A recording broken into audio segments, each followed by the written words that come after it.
This morning, I would like to ask you to rise for the reading of the scripture as we read from Hebrews chapter 11, verse 31. By faith, Rahab the prostitute was not killed with the disobedient because she welcomed the spies in peace. May God add his blessing to this reading of his word. You may be seated. This morning we continue our visit with those unlikely heroes that we find in the Hall of Faith in Hebrews chapter 11. I was just telling a friend of mine earlier this week that I have fallen in love with these men and women in this chapter, because of the lives that they lived and who they were and what they did with what God laid in front of them. It's just, the more you visit with them, the more you learn about who they are, and the more inspired I am by their lives. Up until now, we've been visiting with men who have been named some of the great patriarchs of the Jewish faith as well as the Christian faith, like Noah, Abraham, Moses, Isaac, Joseph, these grand old men with their wonderful lives and what they did. And this morning, we're going to visit with a prostitute. Kind of a shocking word to use in church, and yet that's what the Bible calls her, very boldly. And so since Holy Scriptures called her that, we'll just respect what our word tells us and go with that.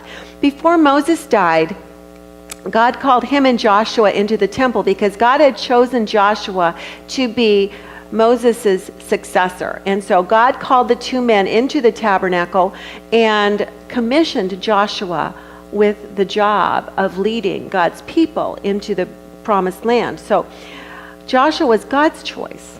After Moses died, Joshua took over, and he was supposed to lead the Israelites into Canaan, into the promised land. But before that could happen, they had to conquer it.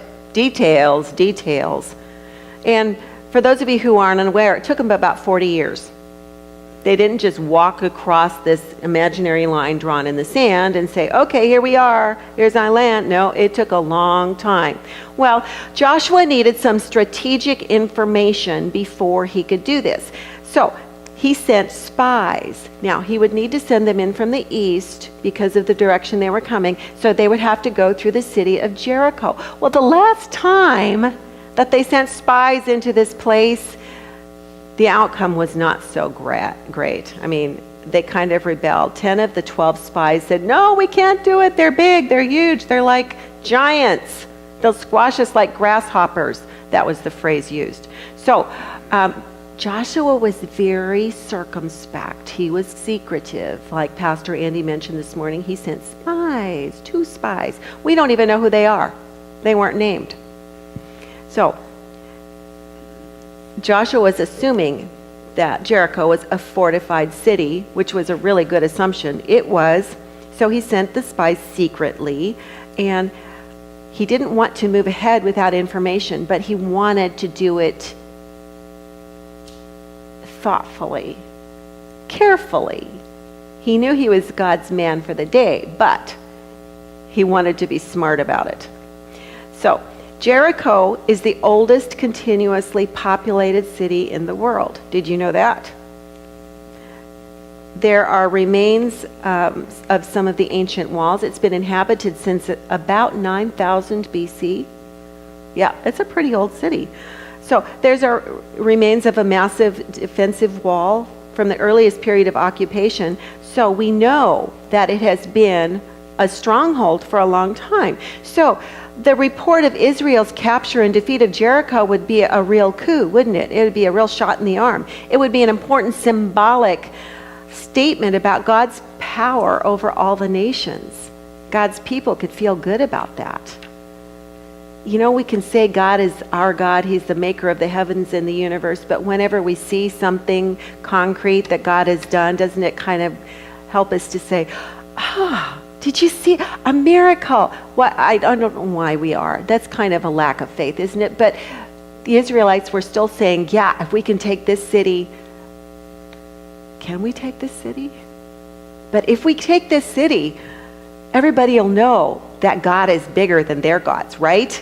So that was a good reason to be afraid, but it was also a good reason to look forward with faith and with hope.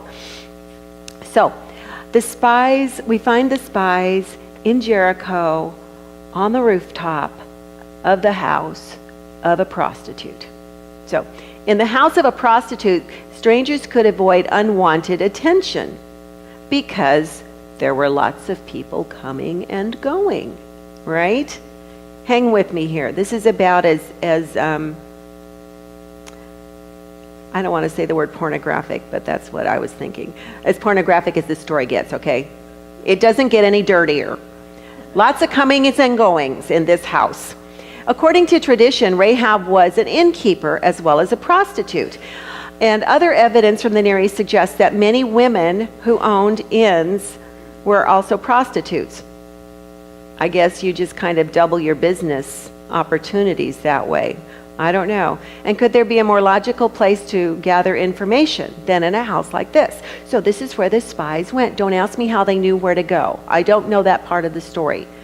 We just get some of the details from the Bible. So when the king of Jericho asked Rahab to hand over the 2 men in her house, he was assuming that she was loyal to her city and that she didn't know that these 2 men were spies. Well, our girl Rahab had already hidden our 2 spies by that time. Now, we can either condemn her for lying to her king, or we can condone her lying because she was saving our guys. Well, I say let's not do either of those things, because she might have had no concept of any ethical standards that the Jews would have had, such as God saying, do not lie. This was after Moses received the law from God, remember? And he said, don't lie to anybody. Well, maybe she didn't know that.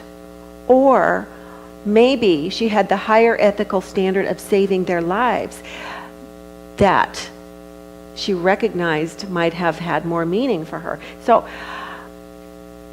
either way, she lied about it, saying the lying was a better thing for her to do than remaining loyal to her own king. Whatever her motivation, she did risk her life by hiding the 2 men. She hid them on the rooftop under bundles of flax. And in another story in the Bible, well, a few other stories in the Bible, we understand that hiding on the rooftop or bathing on the rooftop is not always a good hiding place. But she hid them under bundles of flax. Now, flax was a crop that would grow to 3 or 4 feet high, and then they would wet it down, get it very, very wet, and then lay it out to dry. So by getting it wet, it would release the horizontal fibers so they could have the long fibers, and then after it was dried, they would pound it and then spin it into thread and then weave it into something we call linen. So flax was a very important crop for them, and they would lay it on the rooftops to dry because their rooftops were flat. They didn't have a lot of rain there, so it was okay. So stacked on the roof, this would make an excellent hiding place. It might have been itchy, I don't know, but the spies probably didn't care at this point. So in the evening, Rahab goes up on the rooftop to talk to the spies, and we catch a glimpse of why she was motivated to help them. She had heard of them. She'd heard some of their dramatic stories, and Pastor Andy read the passage that I'm going to read right now. Interesting how that happens, isn't it? And Rahab said to the spies, "We are all afraid of you. Everyone in the land is living in terror, for we have heard how the Lord made a dry path for you through the Red Sea when you left Egypt. And we know what you did to Sihon and Og, the 2 Amorite kings east of the Jordan River, whose people you completely destroyed. No wonder our hearts have melted in fear. No one has the courage to fight after hearing such things, for the Lord your God is the supreme God of the heavens above and the earth below." Blessed be the word of the Lord. Rahab shows keen awareness of God's power and of the vulnerability of her own people, the Canaanites, doesn't she? She understands that God is bigger than whatever they have going on in Jericho. She's not yet a convert, though, because look at her phrasing. She says, "Your God, your God." Nevertheless, she has great insight into who God is as she proclaims the power of Israel as God and believes that their God has taken care of them. In a land that is so uncertain, in a world that relied on the whim of the gods that had no real power, it would be very difficult to put your trust in anything, wouldn't it? And yet, she's demonstrating here that she understands that the God of the Israelites is something that can be trusted. Someone that can be trusted. This awareness of God's power and her reaction to it sets her apart from all the other people in her land. The prostitute Rahab begins to show faith in the God of the Israelites. She shows it by risking her life by hiding the spies. What would have happened if she'd been discovered?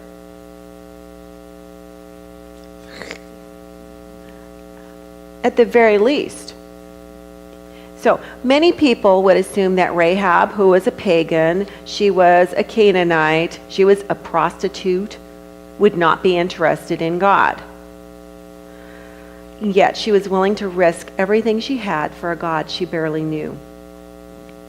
Willing to risk everything she had for a God she barely knew. Have you ever judged anyone by their appearance or their background or their occupation, what they do? I think probably if we were going to be honest in here, we would all raise our hands right now. I'm not asking you to do that, but I am asking you to be honest in your heart. Have you ever judged anybody by what they did, by what they looked like, by where they came from? We should never let anything ever keep us from sharing the gospel with somebody. God has good news for everybody. It doesn't matter what somebody looks like. I am so glad somebody told me. I hope that you are too. So it doesn't matter that she was she had a job that most people wouldn't approve of. She lived in a place that most people wouldn't approve of. She had other gods in her household that most people wouldn't approve of.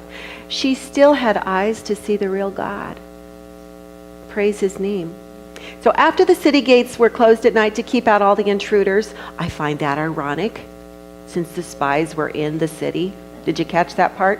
They closed the city gates to make sure everything was safe. Rahab makes the spies pledge to preserve her and her family. She says, okay, now I hid you.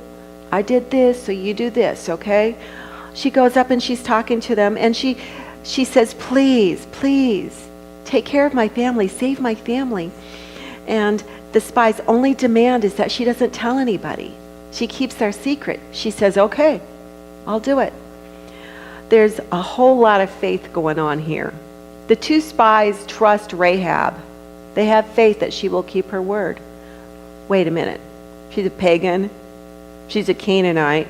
She's a prostitute. They're willing to trust her. And this woman is willing to trust them. But they said they would not be responsible for their pledge unless she does something for them.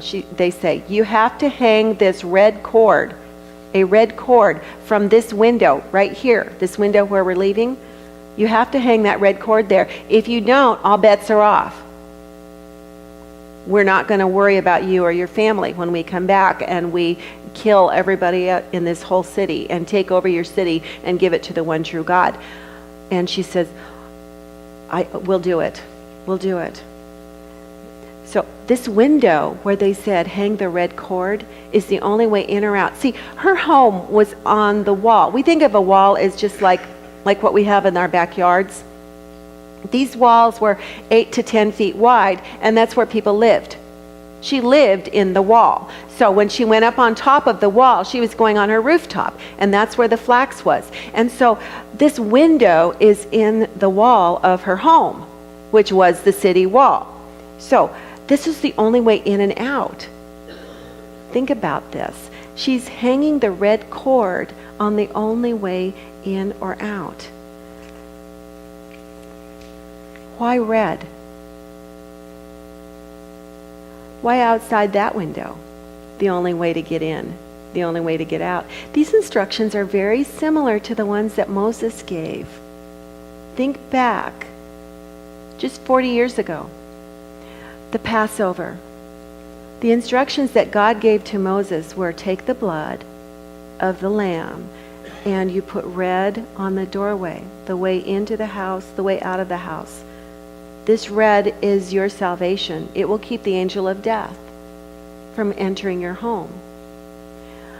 And I just think this is a fabulous way that God has of reminding us.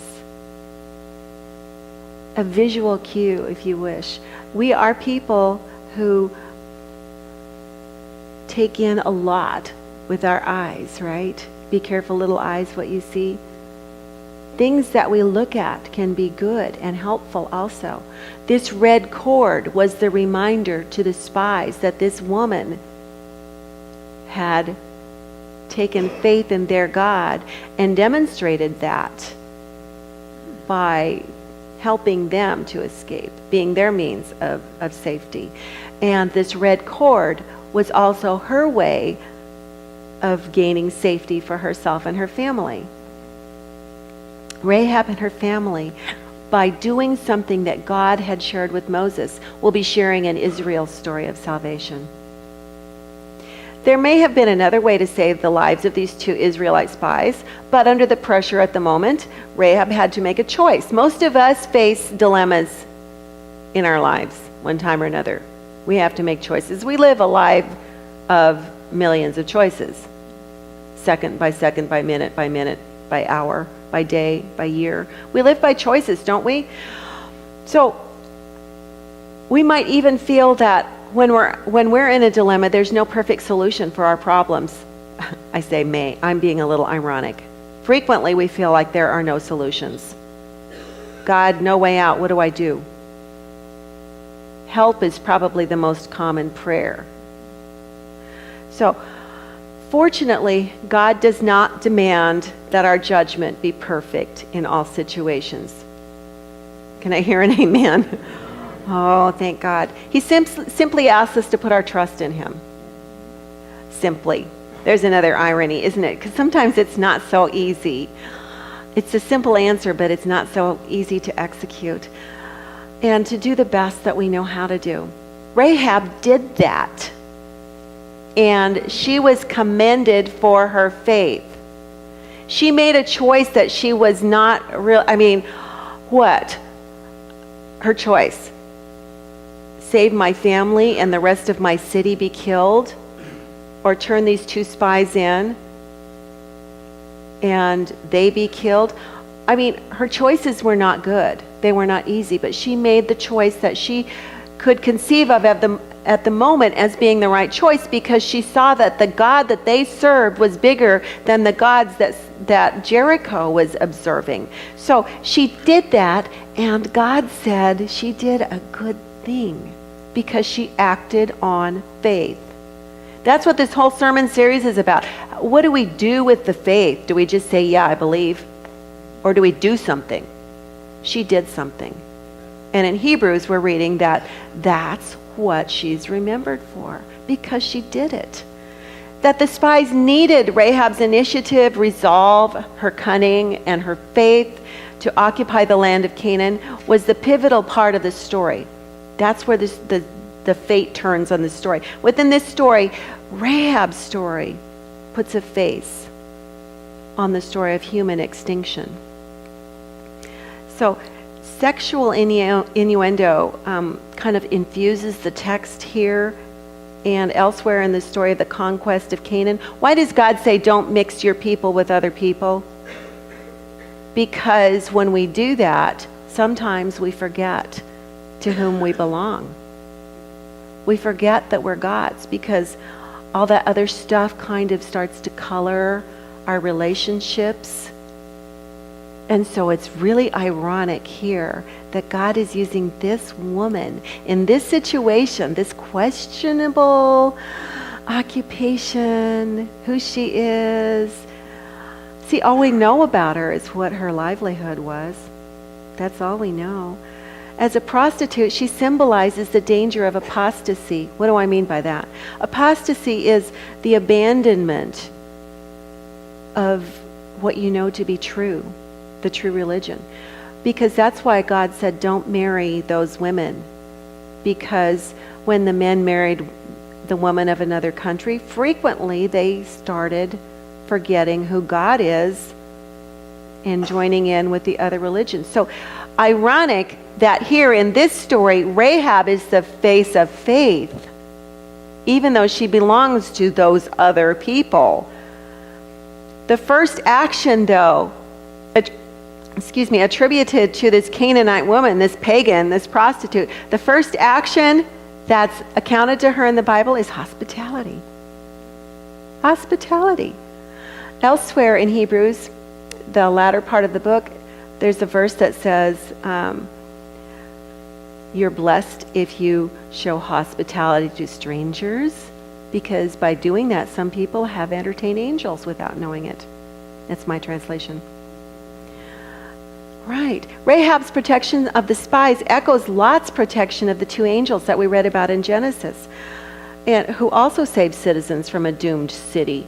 So in contrast to Rahab, the spies are portrayed in passive terms. She tells about God's mighty deeds to the spies. Did you catch that? She confirms the gifts of the Lord, the gifts of the land, and she confesses God's supremacy. Rahab does this. She's the only character in this story that does that. The pagan. The pagan is the one who reminds the spies how great their God is. Having heard how God destroyed kings who opposed God and miraculously delivered his people, Rahab believes and embraces this God who reigns supreme. Her declaration is more than just words. She does something. It's an act of worship to the Almighty. Her saving the spies is an act of worship. But Rahab is about to experience the greatest wonder of all. God's limitless power to save and his limitless love. And the most unlikely of persons God is able to save. He saves to the uttermost those who trust in God. We read in the New Testament that Rahab is remembered for her faithfulness. James, in the book of James, chapter 2, verses 24 and 25, he urges his readers to live out their faith. Not just to say it, but to do it by their actions. And we read in James chapter 2, so you see that a person is shown to be righteous through faithful actions, not through faith alone. In the same way, wasn't Rahab the prostitute shown to be righteous when she received the messengers as her guests and then sent them on by another road? And that phrase, sent them on by another road, reminds us of another story, doesn't it? The three kings who came to worship the infant Christ were saved because they went home by another road. Rahab could have told the spies, hey, I think you guys are great guys, and I hope you make it home safe. I wish you luck. She could have said that. She could have said to the king, they're hiding up on my rooftop. But she didn't do either of those things. It's obvious that she was thinking something like that, but she put actions to her words. She risked her own livelihood at the very least, and her life at the very most, in the lives of her family, by doing what she did, by harboring dangerous fugitives, right? The king was already looking for them. They knew they were there somewhere. So James is not saying that by this one act, Rahab canceled out a life of sin. He never says that. Rather, he's saying that by her actions, she demonstrated that she had rejected paganism and put her trust in God. By this one action. He's not saying wipe out all that because of this, although that's what happens. Isn't God good? She rejected paganism, and because of her faith, God declared her righteous. We read that. We've read it in two different passages this evening, three different passages, even making her part of the family line of Messiah. In Matthew chapter 1, verses 1 through 17, there's a list of names, a long list of names.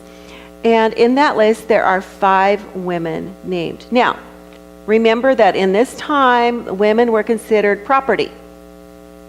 They weren't important. So, the fact that these 5 women are in there is very interesting. It's intriguing. But the women had no legal rights. The names were passed down through the men. So why the women? Okay, that they're even in this list is extraordinary. And when you read the names, you're astounded. The first name of the first woman named is Rahab, our prostitute, right? The other women seem equally unsuited to be listed in this. There's women who were foreign, immoral, undesirable. Go ahead and read the names and read their stories. Yet in spite of this, each of these 5 women was listed in the family tree of Jesus.